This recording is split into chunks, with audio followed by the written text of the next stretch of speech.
Hey, I'm OG Bobby Billions, and I just jumped off the porch with Dirty Glove Bastards. Smoke 'em, even Moses had to kill one. Do it for the bills, I swear this shit is getting ill. They scared to come outside. All right, today we got Bobby Billions hopping off the porch with us today. What's good? How you feeling today, gang? I'm feeling good. How you feeling? Good, man. Yeah. So what you out here working on in Atlanta?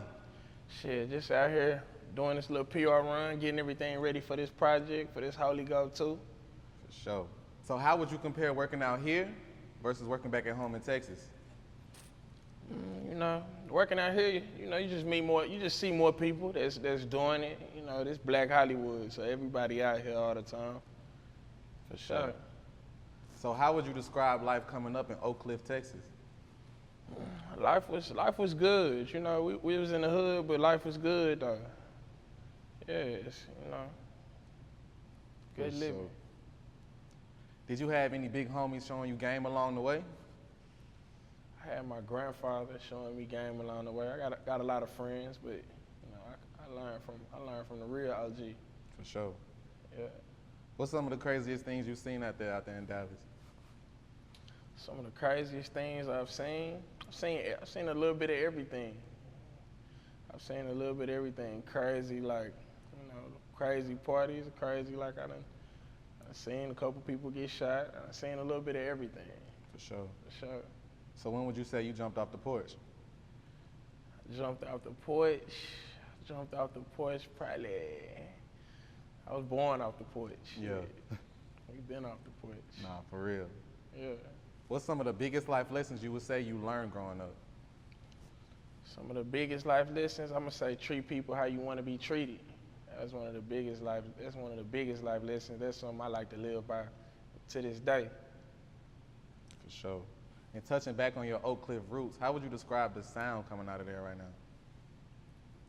You know, everybody got their own thing going on. It's not no set sound. You know, I'm trying to elevate the sound. I'm trying to do something different, something that ain't nobody else done yet. For sure. For sure. How would you describe the culture out there in Dallas, Texas? Cool, laid back. You know, we just do our own thing. You know, real cool. Man, what's going on with that shag haircut, man? Where did that come from, man? I had a shag before. You know, that's just Dallas shit, man. Yeah. It's Dallas shit. That's what we do. We did shags. I done had every kind of haircut you could have. Yeah. I had the Gumby with the Yeah. look. Yeah, I've done it all. You dyed it? I dyed it before, way before Wiz Khalifa. You know, we was doing that way before anybody else. Nah, for sure. So when would you say you started making music?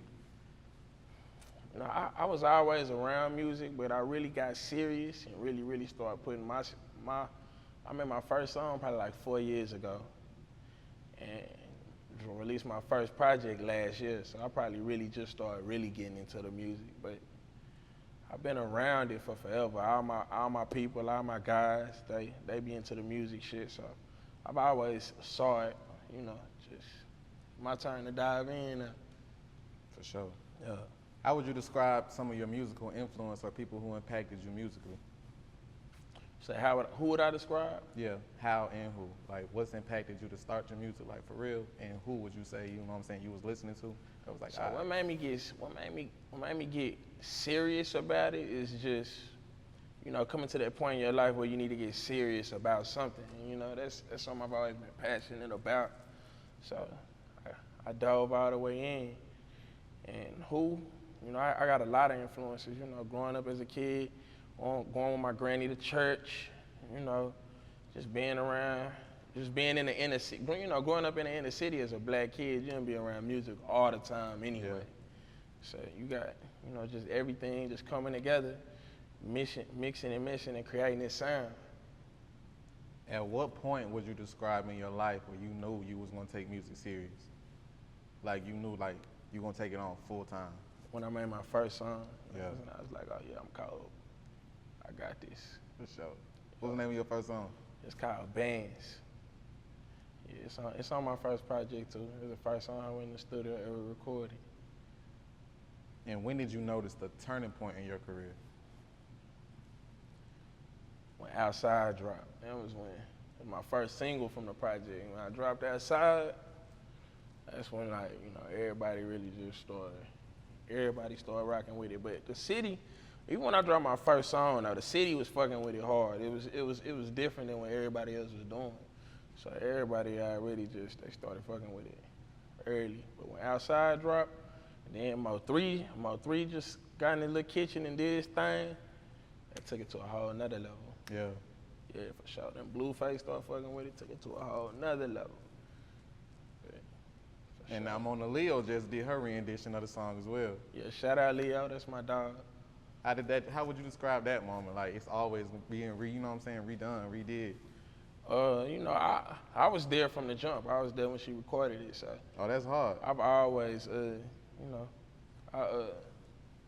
yeah, I'm proud of that. Proud of what she did with it. She's taking it to another level, giving it to the ladies. I think it's live. That's real. It's super dope. How were you able to make a buzz for yourself as an artist? Man, just by making good music. I think that's what it do is. Sometimes we gotta do it. Sometimes some people like to do all the antics and, you know, do all this and that. And me, I like to just, you know, I'm gonna stick to the music. I'm just gonna make some shit you can't deny. Did you have a lot of support once you started putting out music? Yeah, for sure. I got a real strong support system. For sure. Got a solid team around me. For sure. What's some of the sacrifices you feel you had to make for your career?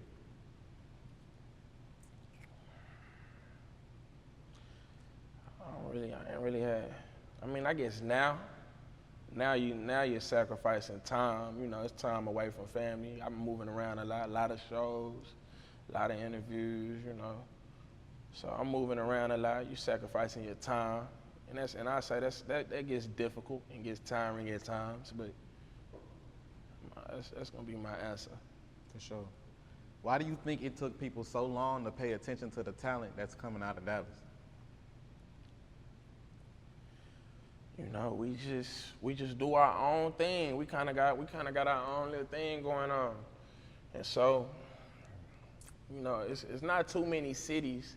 There's not too many cities in America that's just big, making big musical impacts. You know, you got Atlanta, you got New York, and you got LA. I think Memphis doing this thing in Florida, but other than those cities, you know, it ain't really a lot of cities really making a whole lot of noise. But hopefully I can change that.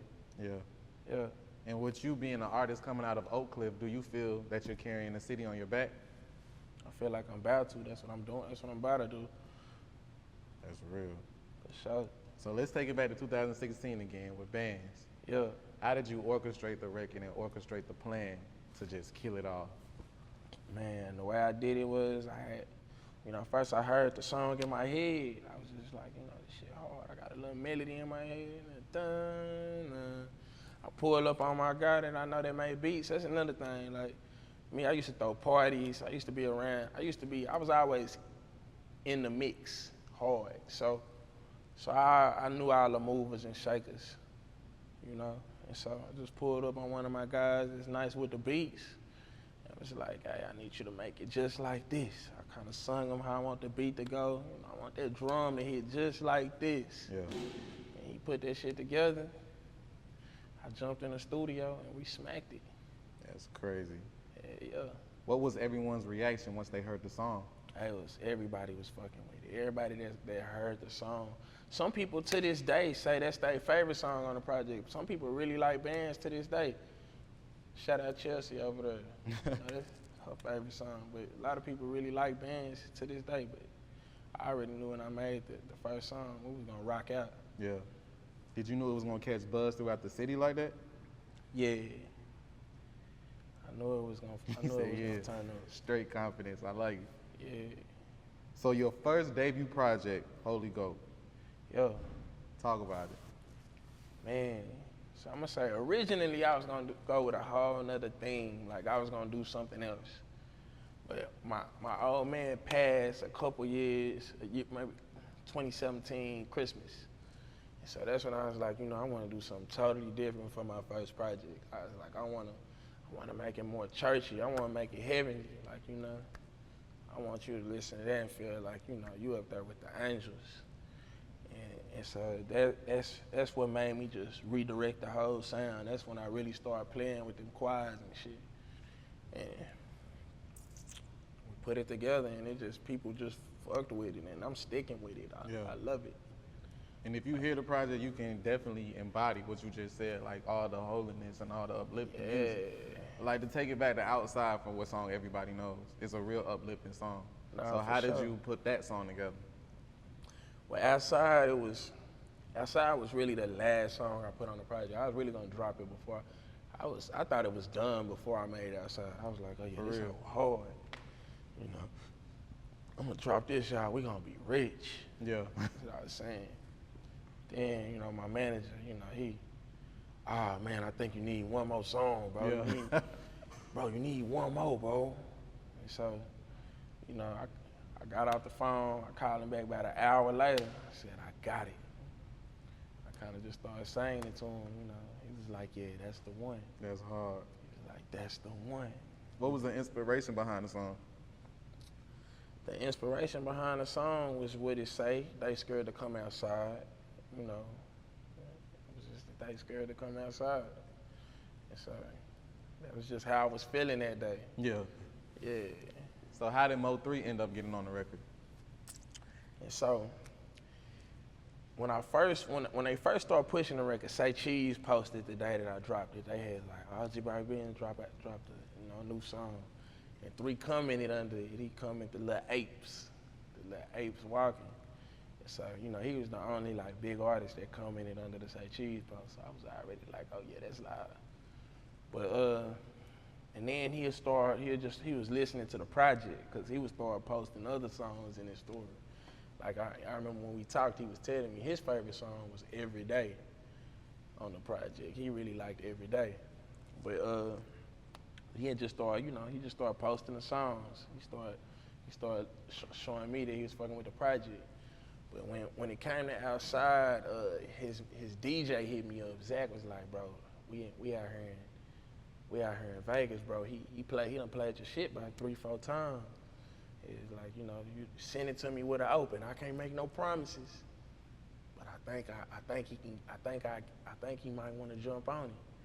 And so I sent it to Zach, and then, you know, the rest was history. I woke up one day, he used to do his thing in the kitchen. Yeah. I woke up one day, he in the kitchen at the counter with the chopper. And, you know, he just doing his thing and shit. That was a live day. Like, you know, I woke up, my notifications going dumb. You know. That's crazy. Yeah. How did it affect you once he passed? Man, you know, that was a tough loss for the city. Like, that was a tough loss for the city. You know, Mo3 super talented. And, you know, and it happened before I even got the chance to meet him in person. I didn't even get the chance to meet him. You know, it happened so fast from him posting Outside to everything, shit hitting the fan, if you want to say. But yeah, that was tough. Yeah, man. Long live Mo3. Long live 3. So how did Blueface end up being on the record? And so it was the same thing, you know. All right, so with Blue, people started sending me. One day, it's like the first day his baby mama was in the car listening to it. I didn't even know her tag or nothing like that. But people started sending to me, hey, yo, Blueface and BM, they listening to your shit. They started sending me a story. And then, like, the next day, Blueface posted him. He was doing like 160 miles an hour. He was going fast as hell in the Vic. He was listening to it. Then all of the blogs started posting. Blueface doing 160 miles an hour on the freeway. They wasn't even posting the song, posting about the song. They were posting about the driving. But you know, he was listening to Outside. I think that was on purpose. You know, like as I'm learning, you know, like he was listening to Outside, and then he hit me and was like, "Hey man, you know, shoot it to me with an open verse, bro." I sent it to him. A couple days later, he sent it back. I was surprised. I was like, "Damn, you know, Blueface came with it." Yeah. I was like, "Oh yeah, we got us one." That's hard. And shit, like the next week I was in LA shooting a video. That's hard. Yeah. Shout out Blueface, man. Shout out Blueface, baby. So tell us the meaning behind your name, Bobby Billions. The meaning behind my name, Bobby Billions. You know, well, when I first came up with my stage name, you know, me and my team, we call ourselves Billy Gang. You know, big team billionaire. And so, you know, you just wanted that, you know, that you got to keep that billion with your name. You know, that's the squad. But I put the OG Bobby from like my favorite movie, my favorite character, South Central, OG Bobby Johnson. I just threw the Billy on it, OG Bobby Billions. Yeah, that's all. Yeah. Right. So what do you want listeners to take from your music? You know, I just want to make people fall in love with good music. You know, I want you to listen to it, and I want you to be able to hear the thought put into it, like hear how deep it gets. And, you know, I want to make them fall in love with good music. You know, this ain't that everybody doing. This ain't that microwave rap. Yeah. You know? This shit different. And shit, you know, I want them to hear that. I like that microwave rap. Yeah, this ain't that. This ain't that. This ain't that. This ain't no TV done. I ain't one of them. Yeah. Yeah. So what else are you working on at the moment? We putting together the follow up, Holy Ghost 2. It's coming to you real soon, and it's an amazing record. Same vibes, but just bigger, better sounds. Yeah. More, you know, on Holy Ghost 1, it was just me. I ain't want no features on Holy Ghost. You know, I wanted to show you. You know, I wanted to really, really showcase just me. This time, I kind of tapped in with some of the other big and buzzing artists in Texas, in the city and in the state, locked in with everybody else. And so I'm in there, I'm bringing everybody else to the Holy Ghost side, letting them do their thing and shit. You know, it's an amazing project. I think y'all gonna love it. For sure. When can we expect that? Shit, give me about a month or 2 months max. Yes, but sir. shit, I'm looking at August. Like that's what I'm looking at with it. I'm looking at August. For sure. Yeah. Any last words and shout outs? Man, everybody, make sure y'all follow me, check my shit out, OG Bobby Billions on all platforms. Y'all make sure y'all go check out that Holy Ghost if you haven't heard it yet. Make sure you stream Outside with me and 3, Outside with me and Blue. Make sure you stream Leo Outside. And shit, just get ready for what we got to come. For sure. For sure. Appreciate having you today, Bobby. Appreciate y'all having me, man. We off the porch. Gang. I had to smoke 'em, even Moses had to kill one. Do it for the bills, I swear this shit is getting ill. They said to come outside.